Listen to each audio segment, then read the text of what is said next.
I could but unite in the vote of thanks for the truly patriotic address of the Jamaican Assembly. Their address was noble and inspiring, but in my opinion, it is absurd to rest quietly expecting a return of the halcyon days of old. I beg to offer the following resolutions. Resolved that a well-regulated militia in the natural strength and the only security of a free government, that the establishment of such a militia is at this time peculiarly necessary for the protection and defense of this country, and that the known remissness of the government in calling us together in legislative capacity renders it too insecure in this time of danger and distress to rely that any provision will be made to secure our inestimable rights and liberties from these further violations with which they are threatened. Resolved, therefore, that the colony be immediately put into a state of defense, and that a committee be named by the Convention to prepare a plan for embodying, arming, and disciplining such a number of men as may be sufficient for that purpose.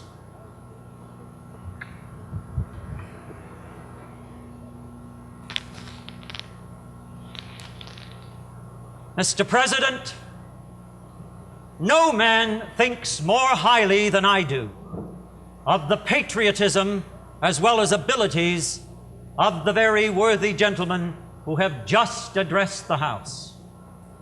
But different men often see the same subject in different lights. And therefore I hope that it will not be thought disrespectful to those gentlemen if, entertaining as I do, opinions of a character very opposite to theirs, I shall speak forth my sentiments freely and without reserve. This is no time for freedom or slavery, and in proportion to the magnitude of the subject ought to be the freedom of the debate. It is only in this way that we can hope to arrive at truth and fulfill the great obligations which we hold to God and our country. Should I keep back my opinions at such a time through fear of giving offense, I should consider myself as guilty of treason towards my country and of an act of disloyalty toward the majesty of heaven, which I revere above all earthly kings. Mr. President, it is natural to man to indulge in the illusions of hope. We are apt to shut our eyes against a painful truth and listen to the song of that siren till she transforms us into beasts. Is this the part of wise men engaged in a great and arduous struggle for liberty? Are we disposed to be of the nature of those who, having eyes, see not, and having ears, hear not the things that so nearly concern their temporal salvation? For my part, whatever anguish of spirit it may cost, I am willing to know the whole truth, to know the worst, and to provide for it. I have but one lamp by which my feet are guided, and that is the lamp of experience. I know of no way of judging of the future but by the past. And judging by the past, I wish to know what there has been in the conduct of the British ministry for the last 10 years to justify those hopes with which gentlemen have been pleased to solace themselves and the House. Is it that insidious smile with which our petition has been lately received? Trust it not, sir. It will prove a snare to your feet. Suffer not yourselves to be betrayed by a kiss. Ask yourselves how this gracious reception of our petition comports with these warlike preparations which cover our waters and darken our lands? Are fleets and armies necessary to a work of love and reconciliation? Have we shown ourselves so unworthy to be reconciled that force must be called in to win back our love? Let us not deceive ourselves, sir. These are the implements of war and subjugation, the last arguments to which kings resort. I ask, gentlemen, sir, what means this martial array, if its purpose be not to force us to submission? Can gentlemen assign any other possible motives for it? Has Great Britain any enemy in this quarter of the world to call for all this accumulation of navies and armies? No, sir, she has none. They are meant for us. They can be meant for no other.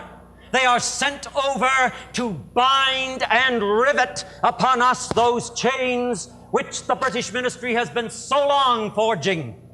And what have we to oppose to them? Shall we try argument? Sir, we have been trying that for the last 10 years. Have we anything new to add to the subject? Nothing.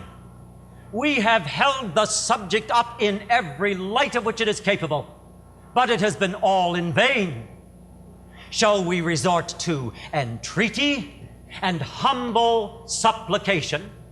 What terms shall we find which have not been already exhausted? Sir, we have done everything that can be done to avert the storm which is now coming on. We have petitioned, we have remonstrated, we have supplicated, we have prostrated ourselves before the throne and have implored its interposition to arrest the tyrannical hands of the ministry and Parliament. Our petitions have been slighted. Our remonstrances have produced additional insult and violence. Our supplications have been disregarded, and we have been spurned with contempt from the foot of the throne. In vain, after these things, may we indulge the fond hope of peace and reconciliation. There is no longer any room for hope.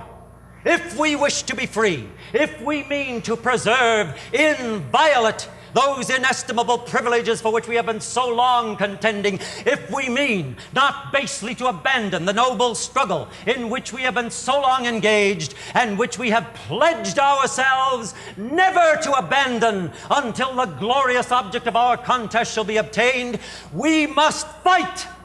I repeat it, sir. We must fight. An appeal to arms and to the God of hosts is all that is left us. They tell us, sir, that we are invincible, that we cannot be ready for this assignment. But when shall we be ready? Will it be the next week or the next month? Will it be when we are totally disarmed and when a British guard shall be stationed in every house? Shall we gather strength by irresolution and inaction? Shall we acquire the means of effectual resistance by lying supinely on our backs and hugging the delusive phantom of hope until our enemy shall have bound us hand and foot? Sir, we are not weak if we make a proper use of the means which the God of nature hath placed in our power. 3 millions of people armed in the holy cause of liberty, and in such a country as that which we possess, are invincible by any force which our enemy can send against us. Besides, sir, we shall not fight our battles alone. Oh no, there is a just God who presides over the destinies of nations and who will raise up friends to fight our battles for us. The battle, sir, is not to the strong alone. It is to the formidable, the brave. And we shall fight and conquer. Sir, it is useless to attempt to argue the matter, Gentlemen may cry peace, peace, but there is no peace. The next gale that sweeps from the north will bring to our ears the clash of resounding arms. The war is actually begun. The next gale that sweeps from the north will bring to our ears the clash of resounding arms. Our brethren are already in the field. Why stand we here idle? What is it the gentlemen wish? What is it that they would have? Is life so dear, or peace so sweet, as to be purchased at the price of chains and slavery? Forbid it, Almighty God!